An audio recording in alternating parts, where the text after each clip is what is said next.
on a installé difficilement cette pouponnière de Thiès, comme l'a dit notre maire. C'est dans sa localité et puis nous sommes très heureux aujourd'hui de vous accueillir ici. Vous nous avez honoré de venir soutenir les enfants des malades mentaux, les enfants démunis et les enfants abandonnés dans les rues. En tout cas, merci. Et nous l'avons donné le nom de Léopold Sédar Senghor, le premier maire de Thiès et le président de la République du Sénégal. Donc je vous laisse, monsieur, vous expliquer un peu. Voilà, si bien dit, Thiès avait besoin d'une institution pareille pour pouvoir régler les problèmes de société. Mais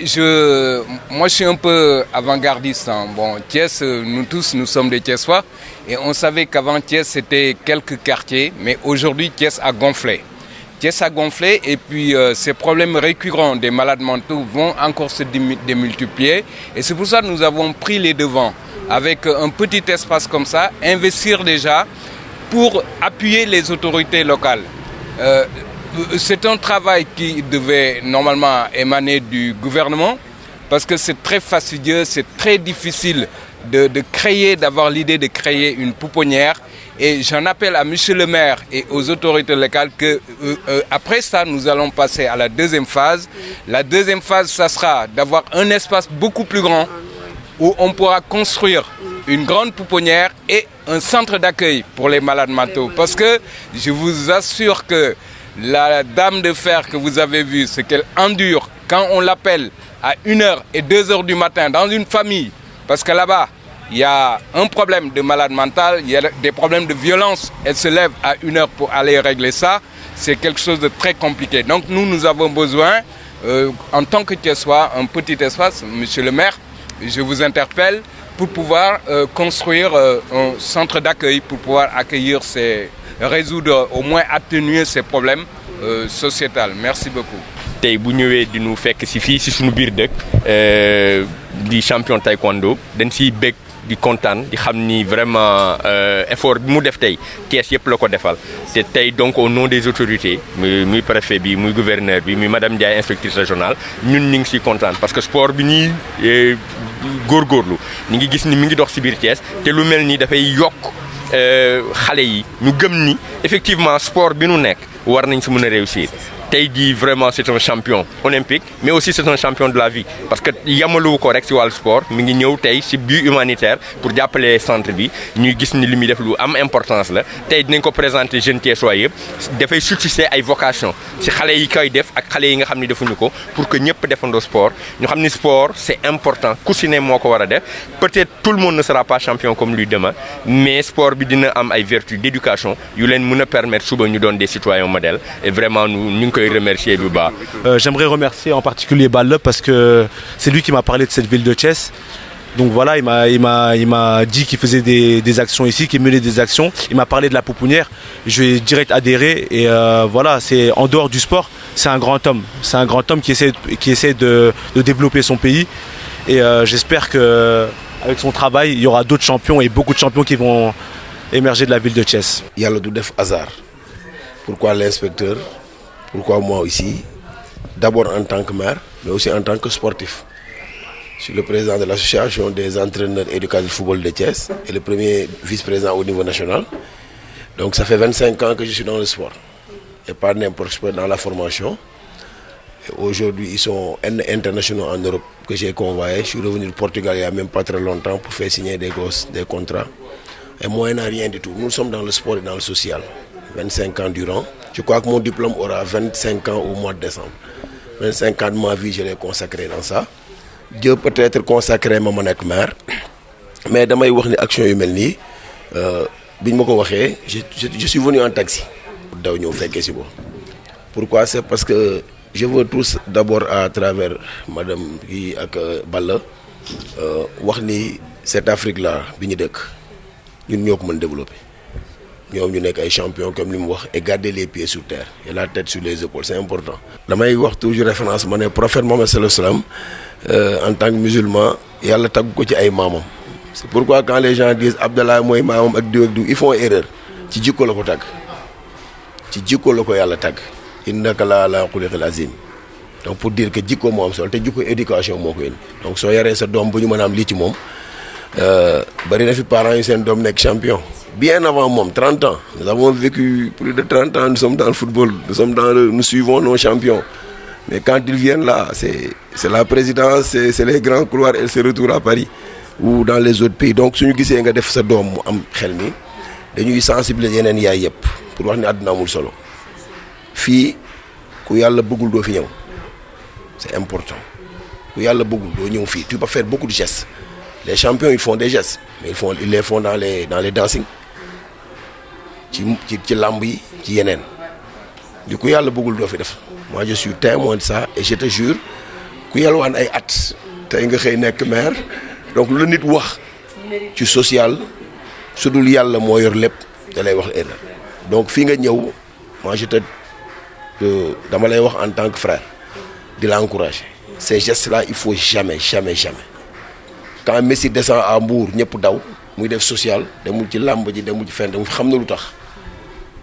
benn xale rek boo amee benn njëriñ bu jógee ci yow yàlla moo xam làmmiñ bi barkeel mën na la def champion et incha allah di nga ko nekk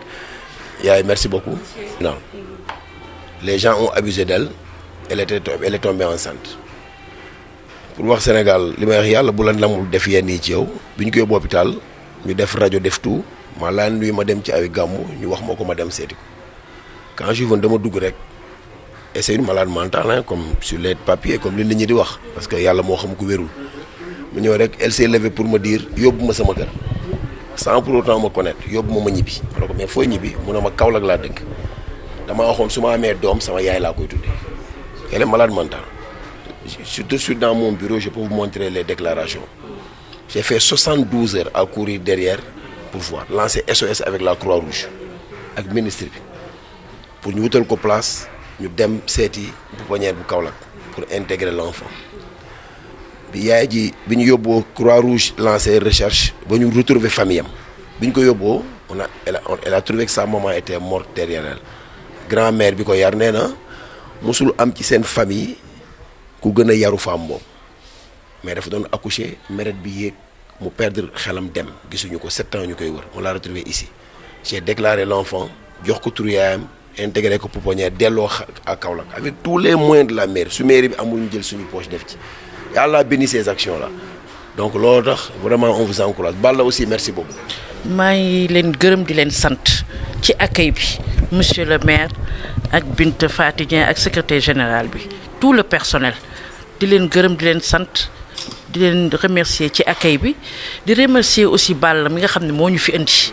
vraiment teg sama doom comme frère am waaw di ko ñaanal yàlla gudd fan ak wér di ñaanal sama doom ji tamit vraiment lépp lu mu yootu yàlla na doon muuram ak wërsëgam xale bu baax la il est vraiment généreux sociable vraiment da koy ñaanal rek gudd fan ak wér di ñaanal nag bépp sportif yi lépp lu ñu yootu rek yàlla na doon seen muur ak seen wërsëg avec beaucoup de réussite et maa ngi souhaiter bonne continuation pour sama doom ak ñëpp. man li ma ciy sànni bëriwul parce que suñu kilifa yëpp wax nañu ba pare kii moom sama xarit la sama rakk la sama lépp la bi mu gagné médaille olympique am Sénégal la juddoo yàlla def ko mu yaroo France combattral France ba mu gagné médaille France la nekk ñu recevoir ko defal ko lépp deuxième bi mu ci topp Sénégal la ñëwaat donc là déjà c'est une honneur fàttewul tamit fa mu jugee te mënoon na nekk France def lu ko neex mais fii la ñëw dañ koy ñaanal yàlla rek yàlla moo am fay parce que lu mu def nii lu geste bu ndaw bi yàlla su ko fayee rek incha allah dina ko gis parce que ko am sa ñaanu waajur sa yaay topp la déjà c'est très difficile. man déjà daf ma surprendre parce que man ñëw naa Thiès ñëw ci pépinière bi déjà sentiment yu ma am sax man mënu ma ko sax xam parce que liñ fi raconté ci ay histoire ak tout ça